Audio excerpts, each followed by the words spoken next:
The military doctrine paper Mind War by NSA General Michael Aquino and Colonel Paul E. Vallely is a crucial piece of the puzzle of the current Great Deception.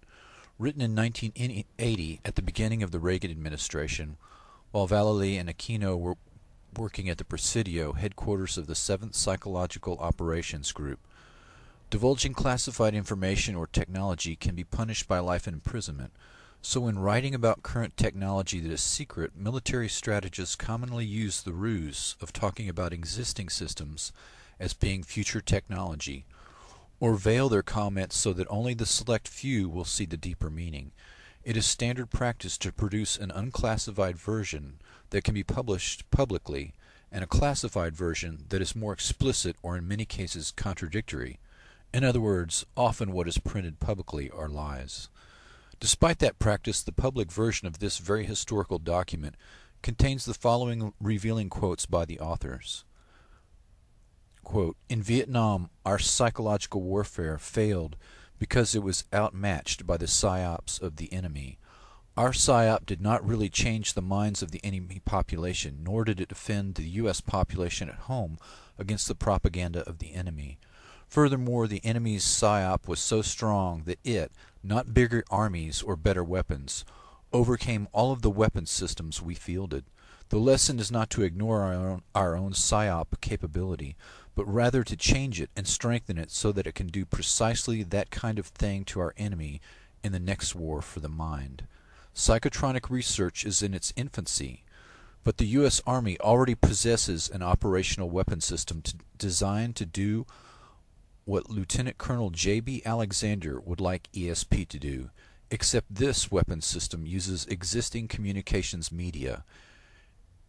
It seeks to map the minds of neutral and enemy individuals, and then to change them in accordance with U.S. national interests. It must strengthen our national will to victory, and it must attack and ultimately destroy that of our enemy. It both causes and is affected by physical combat, but it is a type of war which is fought on a far more subtle basis as well in the minds of the national populations involved. If we do not so attack the enemy's will, until he reaches the battlefield, his nation will have strengthened it as best it can. We must attack that will before it is locked in place. We must instill in it a predisposition to inevitable defeat. Strategic mind war must begin the moment war is considered to be inevitable. It must seek out the attention of the enemy nation through every available medium, and it must strike at that nation's potential soldiers before they put on their uniforms. It is in their homes and their communities that they are most vulnerable to mind war. Was the U.S. defeated in the jungles of Vietnam, or was it defeated in the streets of American cities?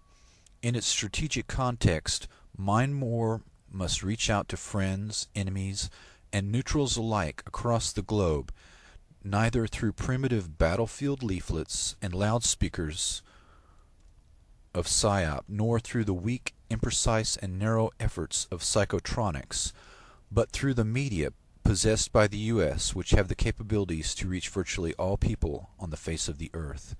For the mind is to believe in its own decision. It must feel that it made these decisions without coercion. Coercive measures used by the operative consequently must not be able to be detected by ordinary means.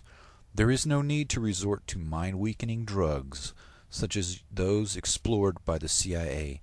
In fact, the exposure of a single such method would do unacceptable damage to mind war's reputation for truth. Existing PSYOP identifies purely psychological factors which suggest appropriate idioms for messages. Doctrine in this area is highly developed, and the task is basically one of assembling and maintaining individuals and teams with enough expertise and experience to apply the doctrine effectively. This, however, is only the sociological dimension of target receptiveness measures. There are some purely natural conditions under which minds may become more or less receptive to ideas, and mind war should take full advantage of such phenomenon as atmospheric electromagnetic activity, air ionization, and other natural conditions under which minds may become more or less receptive to ideas, and mind war should take full advantage of such phenomenon as atmospheric electromagnetic activity, air ionization, and extremely low frequency waves. If we do not accept Excalibur, then we relinquish our ability to inspire foreign cultures with our morality. If they then desire moralities unsatisfactory to us, we have no choice but to fight them on a more brutish level." End quote. The following footnote to ELF is included. Extremely low frequency waves. ELF waves are up to 100 Hz and are more naturally occurring, but they can also be produced artificially, such as the Navy's Project Sanguine for submarine communication. Extremely low frequency waves are not normally noticed by the unaided senses, yet their resonant effect upon the human body has been connected to both physiological disorders and emotional distortion. Infrasound vibration, up to 20 Hz, can subliminally influence brain activity to align itself to delta, theta, alpha, or beta waves, inclining an audience toward everything from alertness to passivity. Infrasound could be used tactically, as ELF waves endure for great distances, and it could be used in conjunction with media broadcasts as well. The footnote mentioned on ELF is fairly specific and admits that it is to be used in conjunction with television and radio.